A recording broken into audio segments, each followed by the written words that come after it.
Wanita hari ini di zaman modern masih kekalkan adatnya. Dihormati, disayangi, disanjungi.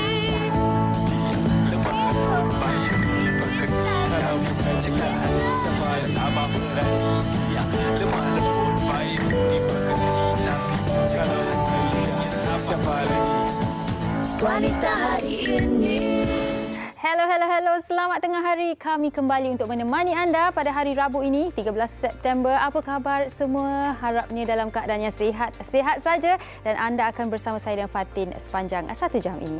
Senyum-senyum selalu kita sebarkan kebaikan hari ini walaupun hari Rabu, tapi semangatnya kita bawa sebagai semangat yang luar biasa insya-Allah. Dan banyak sebenarnya pengisian yang akan kami kongsikan bersama dengan anda penonton setia wanita hari ini dan kami harapkan anda setia sampailah ke hujung siaran. Beberapa mungkin isu semasa dan juga perkembangan di dalam negara yang ingin kita kongsikan bersama dengan anda. Betul tu Fatin. Baik, kami nak mulakan dengan berkongsi bersama dengan anda. Seperti mana anda tahu, semalam telah berlaku rombakan dalam Kabinet Kerajaan Perpaduan Malaysia dan kini kita ada 5 menteri baharu dan juga 5 timbalan menteri baharu. Kalau kita lihat Fatin, kebanyakan daripada menteri masih lagi kekal dalam portfolio yang baharu, tetapi antara menteri wanita yang diberikan portfolio baharu adalah Datuk Seri Dr. Noraini binti Ahmad yang kini merupakan Timbalan Menteri Pembangunan Wanita, Keluarga dan Masyarakat. Okey, dan selain daripada itu Dr. Zaliha Mustafa yang sebelum ini memegang di Kementerian KKM telah pun diberi portfolio baru, iaitu Menteri Wilayah Persekutuan. Selain daripada itu kita ada juga wakil daripada wanita, Datuk Aiman Atira Sabu selaku Timbalan Menteri Pembangunan Kerajaan Tempatan. Dan yang mungkin boleh kongsikan juga Timbalan Menteri Keuangan, portfolio baru juga untuk Lim Hui Ying. Ini dia yang tertera di kaca TV anda sekarang ini. Baik, semoga kesemua mereka dapat melaksanakan tugasan mereka dalam portfolio masing-masing dengan lancar. Betul lah. Bangga juga sebenarnya wanita, daripada wanita kepada wanita ada satu tanggungjawab baru juga. InsyaAllah kita sama-sama doakan dipermudahkan. Dan selain daripada itu kita juga ingin membawakan perkembangan terkini berkenaan dengan kanak-kanak autisma Zain Ryan yang mungkin kita boleh kongsikan antara perkembangannya. Polis masih lagi melakukan siasatan berkaitan dengan kes adik Zain dan apa yang kami dapat kongsikan buat masa sekarang seperti yang dilaporkan dalam akhbar-akhbar adalah polis mengesan pergerakan hasil analisis beberapa rakaman kamera dashcam di dalam penduduk apartmen idaman Damansara Damai, tetapi kualiti video itu agak kurang jelas, jadi mereka masih lagi memerlukan masa untuk mendapatkan footage yang berkaitan dengannya. Betul. Dan di samping pihak PDRM menjalankan siasatan ini untuk mencari siapakah suspeknya dan diharapkan juga ahli masyarakat untuk tidak menabur ataupun membuat sebarang spekulasi apa-apa sahaja di media sosial terutamanya. Mungkin ini sikit sebanyak boleh mengganggu juga usaha siasatan yang sedang berlaku ketika ini. Sama-sama kita doakan agar segalanya dipermudahkan dan juga diberikan kekuatan juga kepada keluarga adik Zain Ryan. Betul Fatin, dan kita ke update seterusnya berkaitan dengan cuaca. Okey, hari ini tak adalah hujan sangat di sini, tetapi semalam hujan lebat sangat sehingga saya yang lupa ambil kain tu dah basah kain saya. Kenalah basuh balik. Ya, betul. Saya rasa berlaku juga dekat penonton kita mungkin dan kita nak kongsikan juga hari ini, bermulanya hari ini sehinggalah esok 14 Disember di mana melibatkan kawasan-kawasan seperti di Kelantan, di Bachok dan juga di Pasir Putih, Terengganu dan juga di Pahang. Di Kuantan, Pekan dan juga Rompin akan berlaku amaran hujan berterusan waspada. Jadi kita kena hati-hati. Orang ramai juga disarankan untuk terus menyemak ataupun mengikuti di laman portal Met Malaysia untuk mengetahui perkembangan cuaca terkini. Maklumlah cuti sekolah akan bermula tak lama lagi. Jadi mungkin ibu bapa yang ingin membuat perancangan bolehlah elakkan kawasan yang hujan lebat, banjir dan sebagainya. Baik, itu berkaitan update-update terkini dan hari ini seperti biasa kami di WHI akan membawakan perkongsian ataupun topik yang kami akan sama-sama turut sama mengajak anda untuk mengupas bersama dengan kami dan topik kita pada hari ini adalah isteri gaji besar. Ramai dekat luar tu mungkin mengalami perkara yang sama ataupun dalam dilema. Saya ni seorang isteri, saya berjawatan, mempunyai gaji yang besar, tapi saya perlu taat dengan suami. Mungkin dilema ini hari ini kita boleh kupas dan juga kita boleh perincikan berkenaan dengannya dengan panel-panel kita di studio. Tapi kita nak minta tolong juga untuk anda penonton di rumah, kalau ada sekiranya soalan-soalan yang dah lama simpan seorang-seorang tu, ayo hantarkan kepada kami. InsyaAllah kita akan panjangkan sebentar saja nanti. Ya, jadi jangan ke mana-mana, kita akan berhenti berehat seketika, kembali selepas ini di WHI.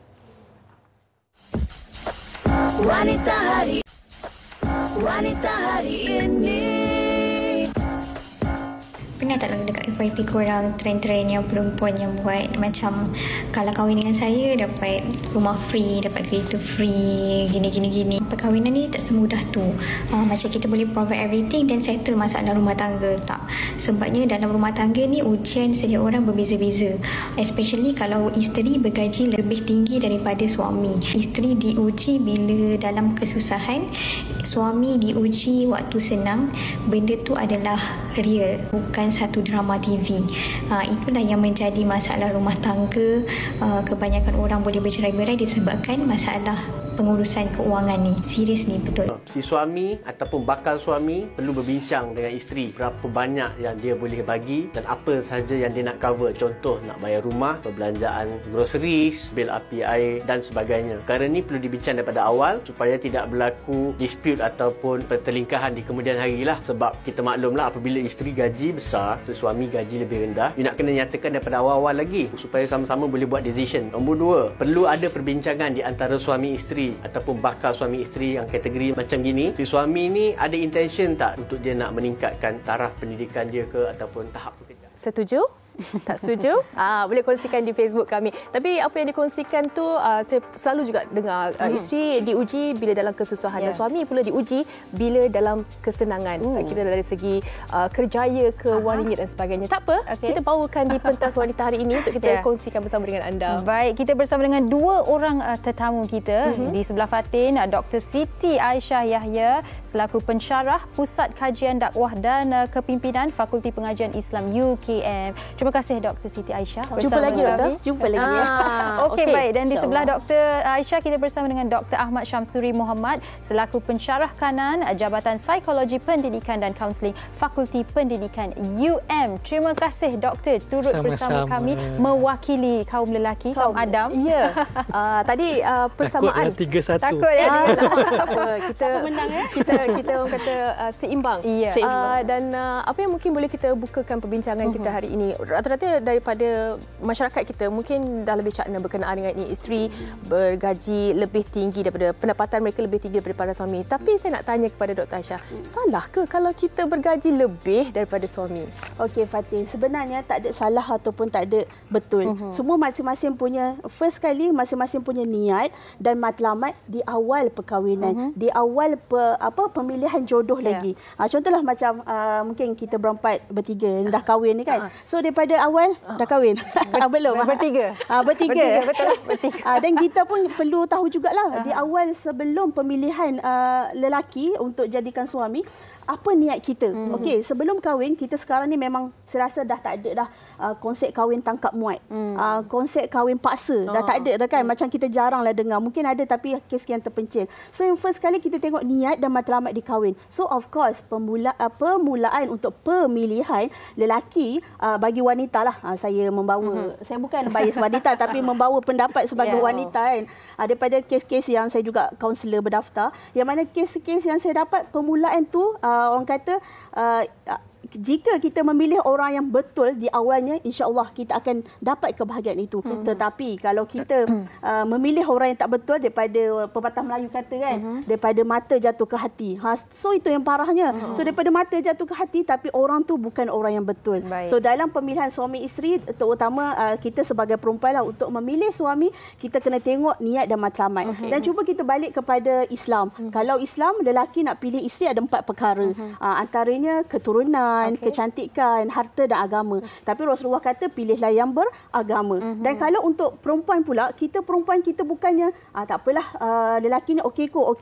Kita ni macam okey kan. Handsome. Handsome kan, macam muka K-pop, muka jambu. Ni okey ni kan. Tough macam Farid Ahmad contohnya lah kan. Tengah menonton ke? Kredit untuk Farid kan.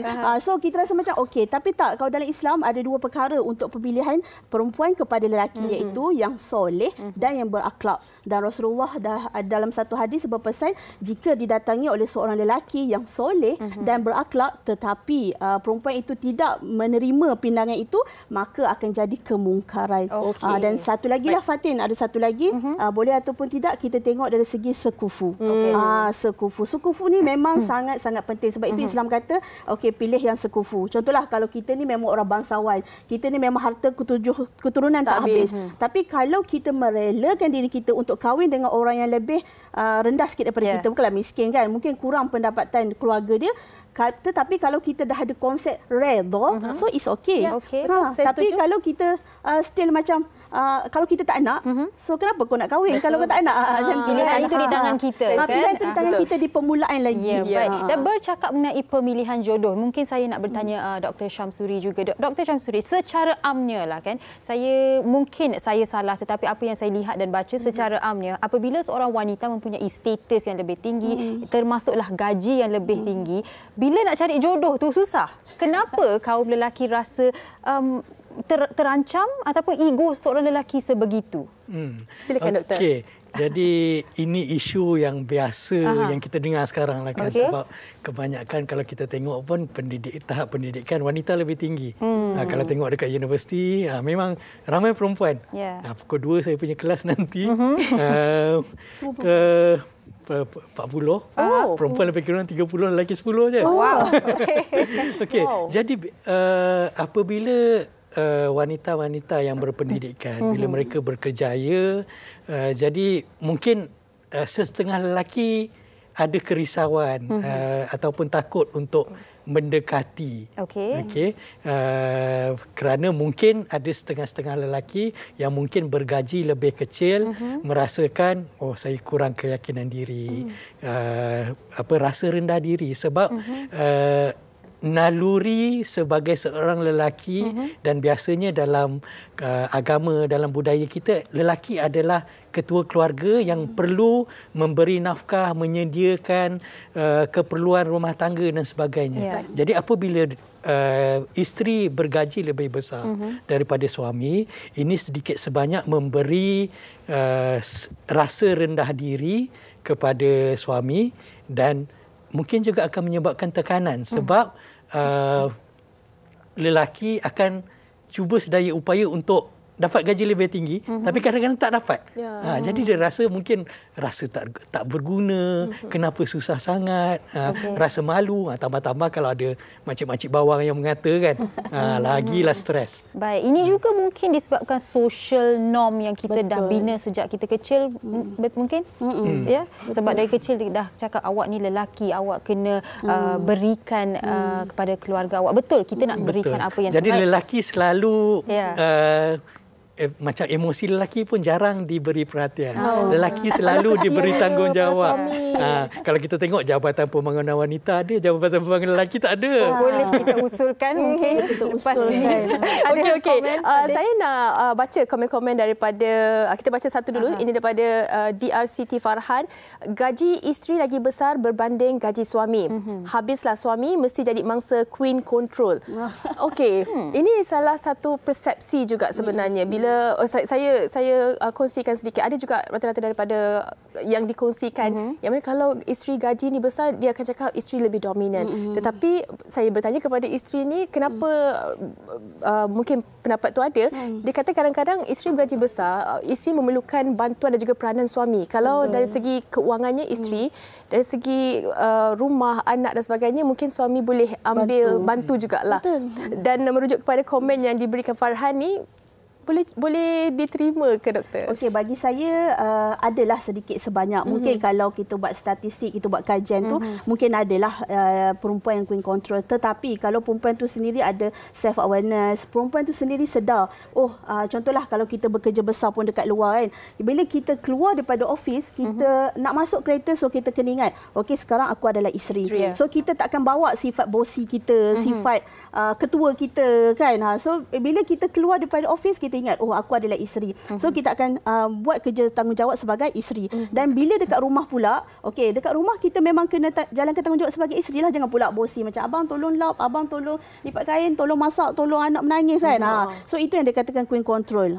Tetapi bagi saya kalau ada kebersamaan, kesefahaman, tolak ansur antara lelaki dan perempuan, memang itu adalah yang terbaik. Sebab kita berkahwin bukan sahaja daripada contohlah kalau kita ni memang dah kahwin dengan suami, dan waktu PKP baru ni contoh ramai juga yang suami diberhentikan kerja yang menjadi sebagai sura rumah kan.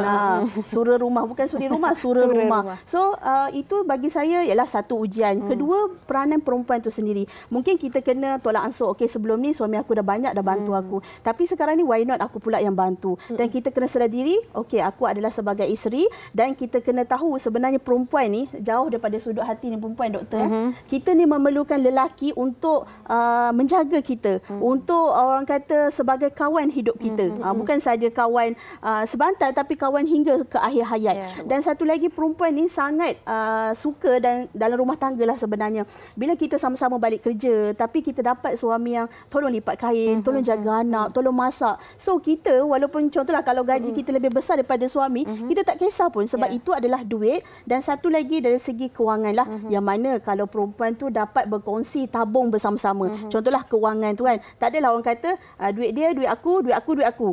Gitu kan. Itu yang tak boleh tu. So bila duit tu contoh gaji isteri contoh 5,000, gaji suami 3,000, gabung jadi 8,000. So daripada 8,000 itulah kita akan uruskan untuk anak, uruskan untuk beli hutang-hutang nak bayar semua. Dan kat situ sebenarnya isteri sangat perlukan lelaki yang menjaga diri dia, dan sangat perlukan lelaki yang bagi perhatian pada dia. Maksudnya sudah ada kesefahaman itu dan mereka dah pecahkan tugasan mereka. Tetapi namun demikian Dr. Aisyah, walaupun dah ada kesefahaman itu, masih lagi wujud konflik dalam beberapa rumah tangga. Sebab mungkin si suami dah bantu, betul. Tetapi bila ada perselisihan faham, mungkin suami itu akan ungkitkan, alah awak gaji besar, awak kan bos dekat company awak, awak mestilah rasa macam itu. Tapi tak perlu pun ungkitkan benda tu. Dan kita sebenarnya dalam rumah tangga, sebab itulah kalau dalam sehari-hari, seharian lah, kita memang perlu ada, kalau dah kahwin dia panggil pillow talk. Sebelum kita tidur kita kena cerita, okey apa yang dia buat hari ni, apa suami kita buat hari ni, apa yang awak rasa suruh saya perbaiki hari ni, apa yang awak rasa suruh saya perbaiki hari ni. Dan kita pillow talk dalam keadaan yang santai. Tapi jangan kita nak tegur pasangan kita. Contohlah gaji kita lebih tinggi daripada suami kan. Yang kita ni selalu mengungkit dan membuatkan suami tu rasa macam, mentang-mentang gaji aku rendah, kau buat aku macam ni. Mentang-mentang aku pakai kereta macam ni, kau pakai kereta macam ni. So kita rasa macam itu yang membuatkan suami akan rasa rendah diri. Tetapi kalau kita tengoklah sirah Nabi kan, contoh Rasulullah berkahwin dengan Khadijah. Bagaimana Khadijah adalah seorang hartawan, bangsawan dan seorang yang sangat kaya, dan Rasulullah bekerja dengan Khadijah. Tapi disebabkan sifat akhlak Rasulullah menyebabkan Khadijah rasa tertarik, dan Rasulullah bersama dengan Khadijah untuk orang kata sama-sama jalankan bisnes tersebut. Dan kalau kita tengok pun dekat negara kita pun ramai kita tengok contohlah isteri dia jadi menteri, contohnya lah kan. Kalau kita tengok perempuan sekarang ni memang sangat kehadapan kan. Tapi selagi mana perempuan tersebut ada aware tentang diri aku sebagai isteri, selagi mana perempuan tu rasa macam okey aku ada border antara bosi dekat office dengan isteri dekat rumah, selagi tu insya-Allah hidup akan bahagia dan harmoni. InsyaAllah. Okey. Dan kita nak tanya juga kepada Dr. Samsudin kejap lagi berkenaan dengan satu artikel yang saya jumpa ni. Tapi sebelum itu kita nak dengarkan terlebih dahulu pandangan orang ramai berkenaan dengan topik kita hari ini, isteri gaji besar.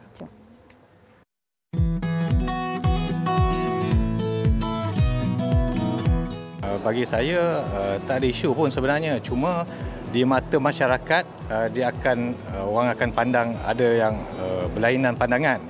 Tapi bagi saya pula, janji si suami ni tidak melupakan tanggungjawab dia. Contohnya makan, tempat tinggal, makan pakai macam itulah.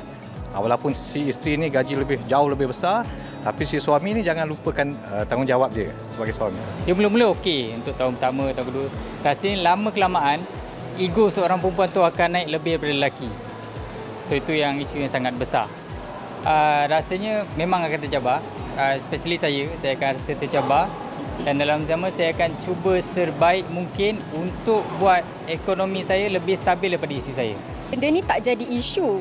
Dia akan jadi isu kalau partner atau husband tu sendiri tak memainkan tanggungjawab. Macam dia tahu isteri dia berduit, ada gaji tinggi, and dia letak beban macam perbelanjaan tu dia minta isteri dia untuk membayar sedikit-sedikit. Mungkin benda tu akan menaikkan, bukan menaikkan, macam buat perempuan tu macam keras kepala ke apa ke. Bagi saya akan respect partner saya lah kalau dia seorang lelaki yang bertanggungjawab. And asas dasar ihsan saya juga, kalau saya tengok dia tengah struggle apa benda, of course lah kita akan rasa nak bayar apa yang patut. Tapi untuk rasa nak downgradekan partner kita tu, itu sepatutnya tak terjadi. Itu dia. Itu beberapa pendapat lah kan. Mungkin kita boleh kongsikan juga. Ada juga situasi ataupun senario yang berlaku di mana isteri berpendapatan tinggi dan ada segelintir suami yang cuba mengambil kesempatan. Kadang-kadang dia minta isteri tolong ini dan sebagainya. Sehingga kan isteri macam tak sampai hati dan juga ni. Tapi di belakang isterinya meluahkan perasaan. Ada juga. Okey, saya nak tanyakan. Ini adalah daripada artikel daripada Cosmo. Suami Dr. Samsuri mungkin boleh ulas. Suami tiada hak atas duit kerja isteri. Ini dia punya headline-nya. Mungkin doktor boleh bantu kita. Okey, headline yang saja memancing. Okey, jadi kita pun selalu dengar kan, duit suami, duit isteri, duit isteri, duit isteri. Jadi itu saya rasa satu perkara yang kurang tepatlah. Sebab dalam perkahwinan ni kita bukan nak berlumba siapa banyak duit. Tapi perkahwinan ni adalah perkongsian.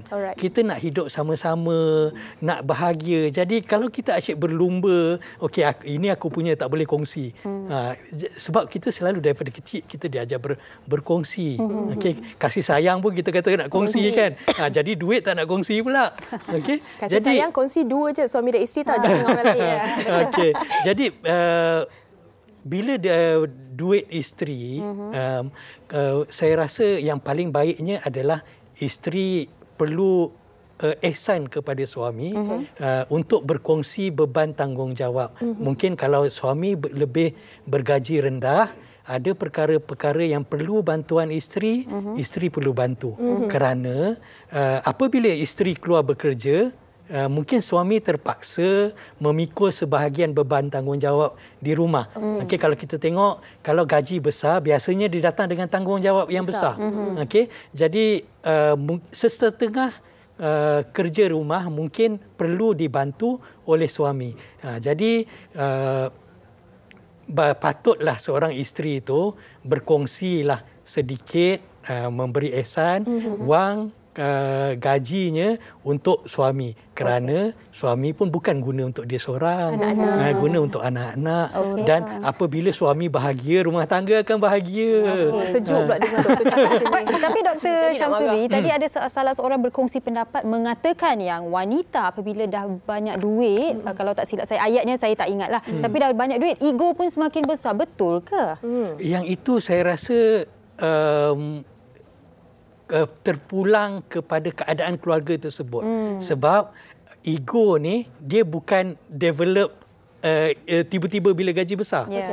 Dia bergantung kepada cara komunikasi dalam keluarga, fungsi setiap ahli keluarga. Jadi kalau contohnya lelaki tu tak berfungsi, dah lah gaji kecil, tak berfungsi pula kan, tak nak tolong kerja rumah, memanglah isteri marah. Okey, tapi kalau suami tu gaji kecil, tapi dia banyak memberi sumbangan, bukan dari segi kewangan lah, tapi dari sudut-sudut lain, saya rasa wanita akan menghargai perkara tersebut. Okey, saya paling yang saya nak kongsi mungkin pengalaman hidup saya. Silakan. Okey, jadi isteri saya bukan gaji besar, isteri saya suri rumah. Okey, saya cacat penglihatan, isteri saya nampak. Okey, jadi kita perlu mainkan peranan kita masing-masing. Okey, sebab isteri saya boleh bawa kereta. Jadi saya jadi ketua keluarga, bagilah nafkah, apa yang dia nak bagilah. Okey, kalau dia masak, saya lah basuh pinggan, basuh kuali. Sebab kita mainkan peranan supaya kita ada fungsi dalam keluarga. Tak nak cakap ada tak menambah, tak ada pun tak berkurang. Ya, betul. Okey. Dan saya setuju apa yang Dr. Samsudin cakap tu. Inilah sebenarnya kalau dikatakan mungkin orang melabel isteri yang berpendapatan tinggi ni egonya tinggi, dia ada queen control dan sebagainya. Tapi sebenarnya kalau kita boleh meringankan beban di kerja dah besar tanggungjawabnya, bila balik tengok tak luak pun kerja-kerja di rumah dan sebagainya, pasti mungkin mencetuskan isu-isu ungkit dan sebagainya. Takkan tidur je dekat rumah kan. Betul. Okey, tadi kita nak berbalik kepada soalan tadi tu. Mungkin yang mana dalam pasangan suami isteri ni, isterinya mungkin berperwatakan sangat tak sampai hati. Perempuan bila suami ni mungkin mengambil kesempatan, dia cuba untuk boleh tak yang ni, boleh tak asalnya mungkin hadiahkanlah dia untuk birthday dia dan sebagainya. Tetapi makin lama, isteri ni rasa terbeban dan macam asyik minta aja. Tapi isteri ni tak pernah nak terima daripada suaminya. Bagaimana kita nak selesaikan masalah ini, Doktor? Nak selesaikan masalah biasanya lah kalau saya dengan klien-klien saya, yang penting sekali dalam rumah tangga ni komunikasi.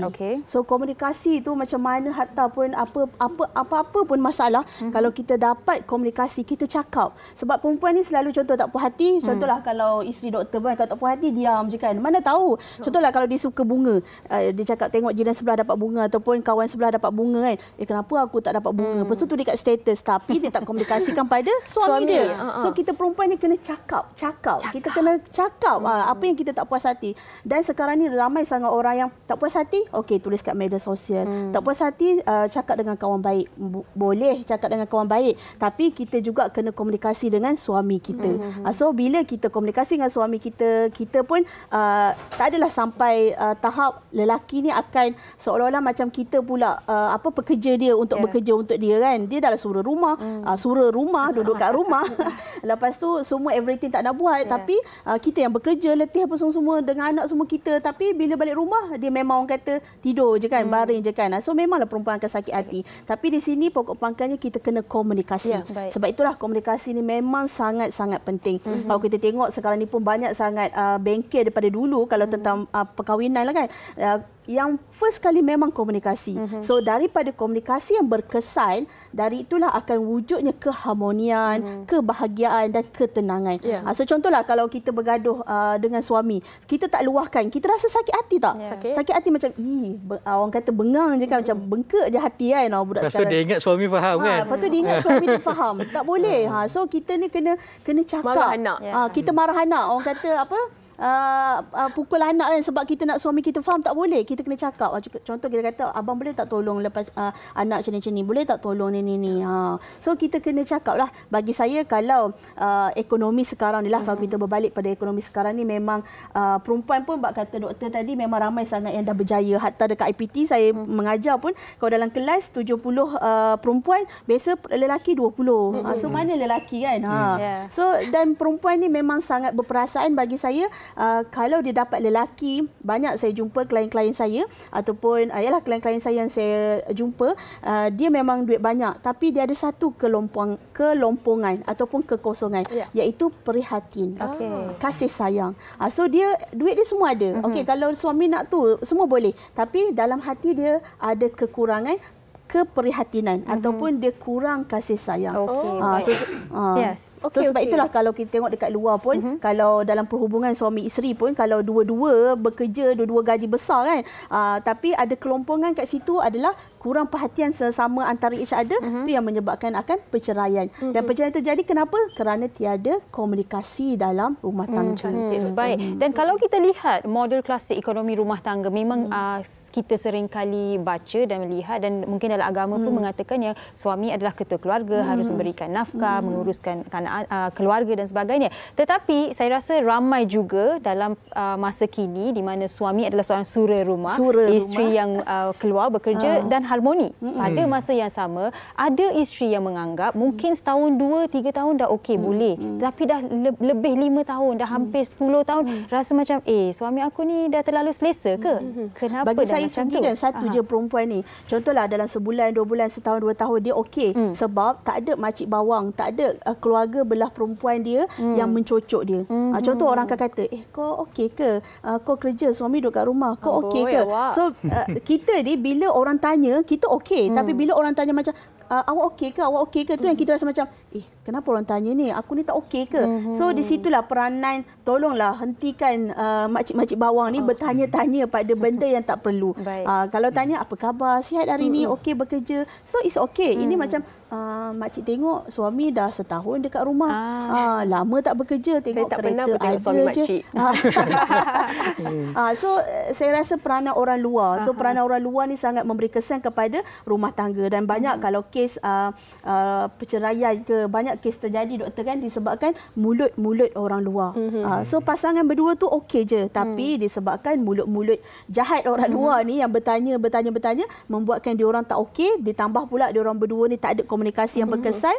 So akhirnya apa kata sad ending lah. Sad ending. Dan apa yang kita boleh rumuskan daripada apa Dr. Aisyah cakap, komunikasi, lepas tu niat daripada awal. Kalau kita berpendapatan tinggi ataupun besar daripada suami, bagaimana untuk kita uruskan. Dan Dr. Syamsuddin tadi pernah kongsikan, saya suka dengan terma tu yang mana fungsi dalam rumah tangga, fungsi isteri dan juga fungsi suami. Dan di hujung mungkin Dr. Syamsuddin boleh kongsikan, saya kira di mana sahaja isteri tu, di mana tinggi pun gaji, atas redha suami juga.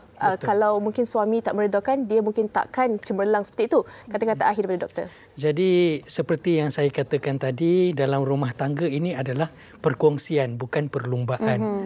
Jadi setiap dalam rumah tangga, setiap kita ada peranan kita, setiap kita ada fungsi kita. Jadi berfungsilah sebagai orang yang boleh membantu sesebuah keluarga itu bergerak ke hadapan untuk mencari kebahagiaan di dunia dan insya-Allah mendapat kebahagiaan di alam selepas kita mati nanti. Baik. Terima kasih kedua-duanya, Dr. Siti Aisyah Yahya dan juga Dr. Ahmad Syamsuri Muhammad atas perkongsian hari ini. Dan saya pasti anda yang sedang menonton sekarang ini pun masing-masing ada pendapat tersendiri. Walaupun research banyak menunjukkan yang bukan sahaja di Asia tetapi di negara-negara barat Amerika, di Europe dan sebagainya, semua ada masalah di mana wanita yang bergaji lebih tinggi tak harmoni dalam rumah tangga mereka. Tetapi kalau dah ada kesefahaman tu, saya pasti mereka boleh melanjutkan. Bahagia tak bahagia tu kita yang tentu. Betul tu, bahagia doktor. lagi sudah. Sebenarnya duit tu bukanlah kunci utama kebahagiaan. So everything memang semua perlukan duit, tapi tak semua boleh beli dengan duit. Contoh kasih sayang, perhatian, pergi makan bersama-sama. So itu tak perlukan duit. So ingat, kunci kebahagiaan adalah bukan daripada duit, tapi adalah daripada hati kita. Jadi betulkanlah hati kita untuk kita terus hidup harmoni dalam rumah tangga. InsyaAllah ada orang kata persefahaman yang tinggi, kita bahagia sampai ke jannah. Baik, terima kasih kedua-dua doktor. Kita nak berhenti rehat seketika. Selepas ini ada beberapa lagi perkongsian untuk anda. Jangan ke mana-mana. Wanita hari ini. Wanita hari ini. Baik, masih lagi bersama kami di WHI dan untuk segmen seterusnya kita bersama dengan YB Rajiv Rishekaran selaku Timbalan Pengerusi Lembaga Pengarah PTPK iaitu Perbadanan Tabung Pembangunan Kemahiran. Terima kasih YB bersama kami. Sihat YB? Sihat. Okey, cukup segak berbaju batik hari ini. Baik YB, mungkin kita terus berkongsi bersama dengan penonton-penonton berkaitan dengan PTPK. Mungkin kita mulakan dengan YB berkongsi apakah syarat-syarat yang ditetapkan kepada peminjam untuk membayar balik pinjaman. Okey, so pinjaman ini adalah terbuka kepada semua. Hampir semua rakyat boleh layak untuk mendapat pinjaman. Dan yang paling penting ialah kadang-kadang bila kita fikir tentang pendidikan tinggi, selalu ingat pasal universiti, college, akademik yang mungkin kena study kuat-kuat, tapi ada banyak lagi kursus kemahiran yang ditawarkan di mana pinjaman ini akan membantu pelajar ambil kemahiran tersebut dan boleh dibayar balik 1 tahun hingga 10 tahun. So bayaran kurang daripada RM100 sebulan selepas mereka habis. So 6 bulan selepas habis belajar tak perlu bayar. So ada cukup masa untuk dapat pekerjaan sebelum perlu bayar balik. Baik, jadi tidak perlu risau alamak kat mana kalau saya tak dapat membayar balik. Tetapi YB, apa yang berlaku sekiranya mereka tidak membayar balik dalam tempoh yang ditetapkan itu? Ada notis yang akan diberi dan jika mereka perlu struktur semula bayaran semua pun boleh dibincangkan. Okey, baik. Dan soalan yang pasti penonton juga ingin tahu adalah apakah saluran bayaran balik yang disediakan oleh PTPK? Okey, so bayaran kita cukup senang. Kalau nak cara lama manual boleh pergi ke kaunter PTPK. Seluruh negara pun ada banyak cawangan. Pejabat pos pun boleh, di bank, ATM pun boleh dan online banking dan portal PTPK pun boleh. Jadi sangat mudahlah caranya. Baik, ini soalan yang saya sendiri nak tahu YB. Kita orang Malaysia sukakan diskaun. Jadi PTPK ni ada sediakan diskaun ataupun insentif? Ada. So pinjaman kami memang cukup lukratif. Tapi bagi peminjam yang bayar balik setiap bulan, dia ikut jadual. Dia tak ada tunggakan, dia dapat diskaun 10%. So walaupun tak kisahlah berapa amount pinjamannya khusus yang apa dia ambil pun, tetapi dia akan dapat diskaun 10% kalau dia bayar setiap bulan, dapat rebate tu. Yang kedua, kalau dia settle awal, katakan pinjaman 5 tahun, dalam tahun pertama dia habis bayar semua, itu pun ada rebate, semua caj pentadbiran dikecualikan. Okey, baik, sangat menarik ya bila dengar diskaun, rebate dan sebagainya. Baik, dan mungkin soalan terakhir saya kepada YB adalah harapan YB dan pesanan kepada peminjam untuk bayaran balik PTPK, pinjaman PTPK.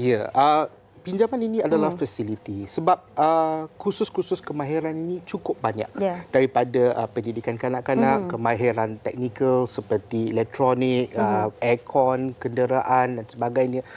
Banyak kemahiran ini menjana pendapatan yang sangat tinggi.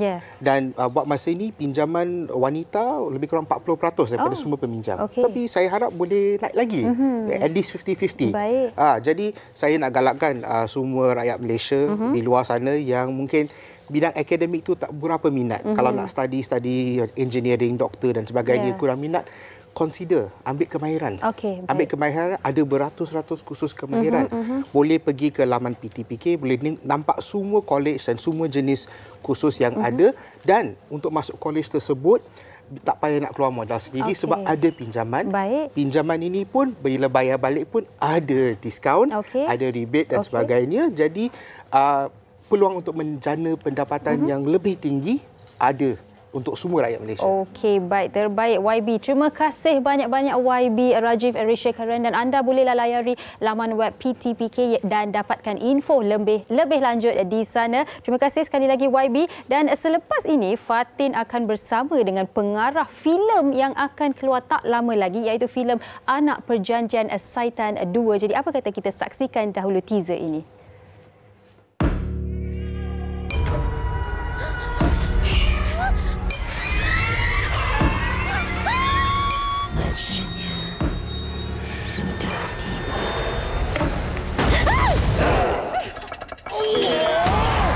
Aslinda, kau milik. Saya nak jumpa Ustaz Azlan. Boleh bagi nombor dia? Kau tak kafar!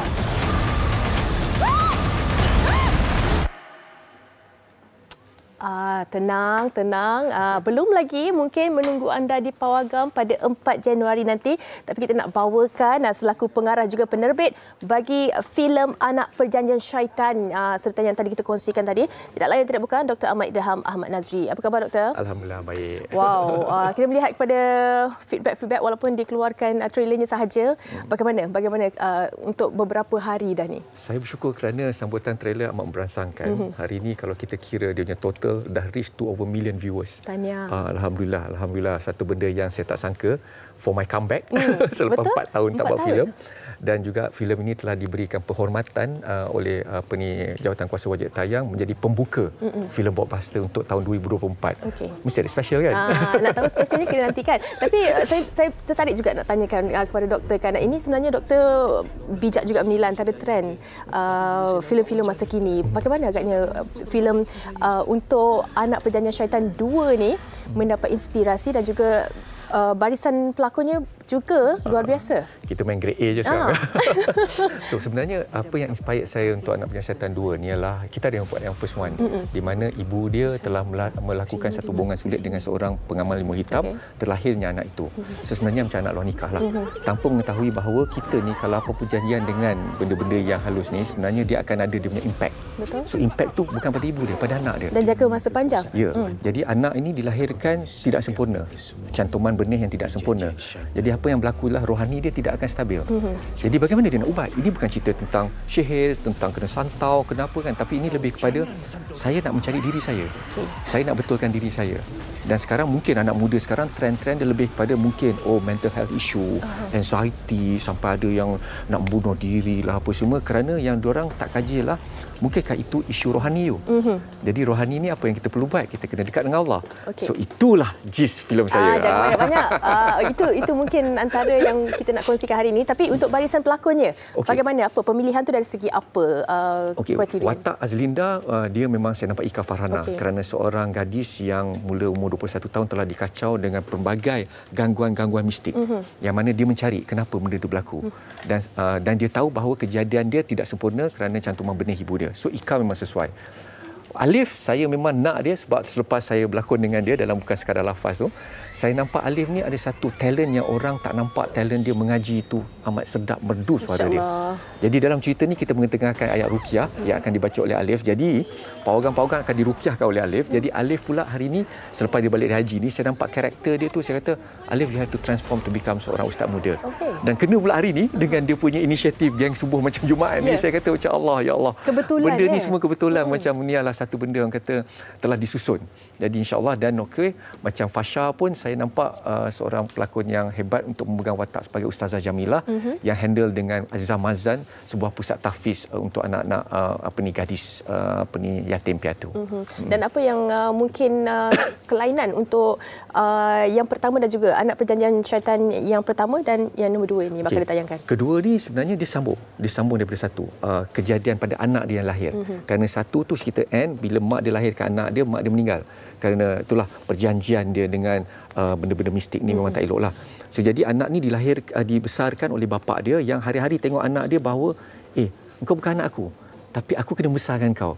Dan tahu pula engkau dilahirkan atas hubungan sulit isteri aku dengan ini.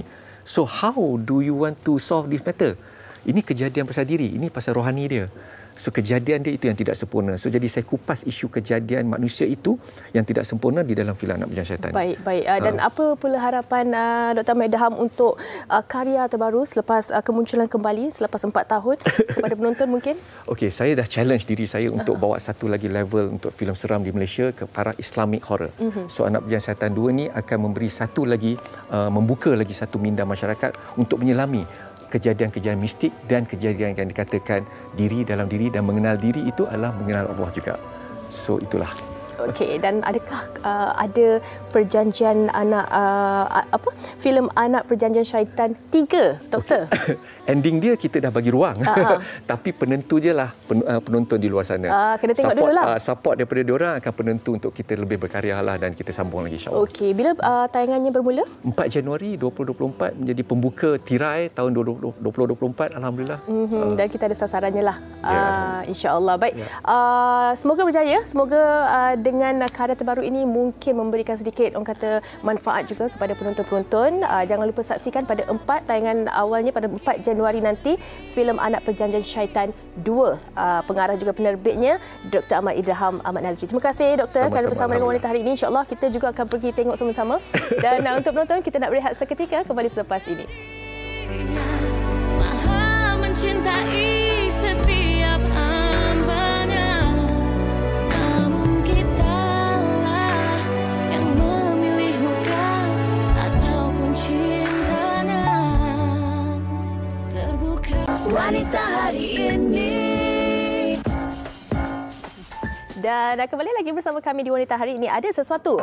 Ini untuk peminat-peminat sukan dan terutama untuk peminat Hot FM.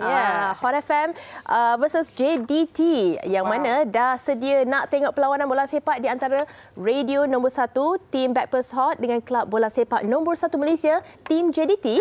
Untuk rakyat Johor guys, 13 Disember 5 petang ini di Stadium Sultan Ibrahim Lock Tau. Kita datang ramai-ramai jumpa di sana. Saya mungkin tak akan ada di sana bersama Fatin. Mungkin anda di sekitar negeri Johor, anda bolehlah ke sana. Hari inilah. Hari ini. 13 Disember. Dan siapa agaknya tim Backpast Hot kita yang pergi, sama-sama kita berikan semangat untuk mereka.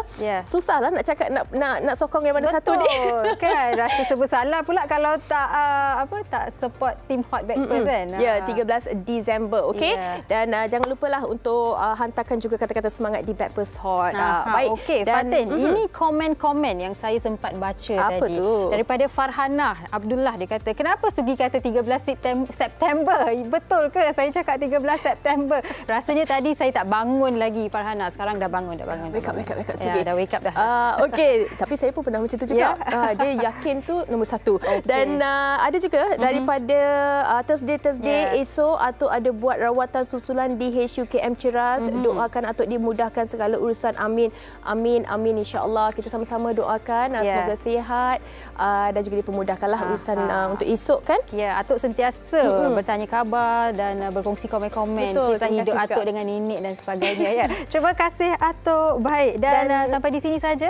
Tapi esok kita akan bawakan topiknya untuk hari Khamis. Topiknya adalah taklid. Taklid ni kita tak boleh nak buat main-main lah. Kalau kita salah cakap mungkin takut menyesal seumur hidup. Kadang-kadang apa tindakan kita yang di luar kawalan tu boleh memberi kesan kepada pasangan kita. Esok kita akan bincangkan topik taklid bersama dengan panel-panel kita dan juga rakan-rakan kita yang lain, insya-Allah. Jadi di mana jua anda berada, jaga diri, jaga kesihatan. Take care. Bye-bye. Bye. Salam sayang. Bye. Dia Pusawati aliran masa kini, dia penyambung warisan Sri Kandi. Dia lemah lembut baik budi pekerti, tapi cekal hati dia tabah berani pendidik puteri dalam hal jati diri. Dia permaisuri kepada si suami, kepada anaknya dia ratu di hati. Tunggak keluarga, kalau bukan dia siapa lagi? Wanita hari ini bijak mengatur mengurus mata wataknya. Ushawati ibu istri permaisuri.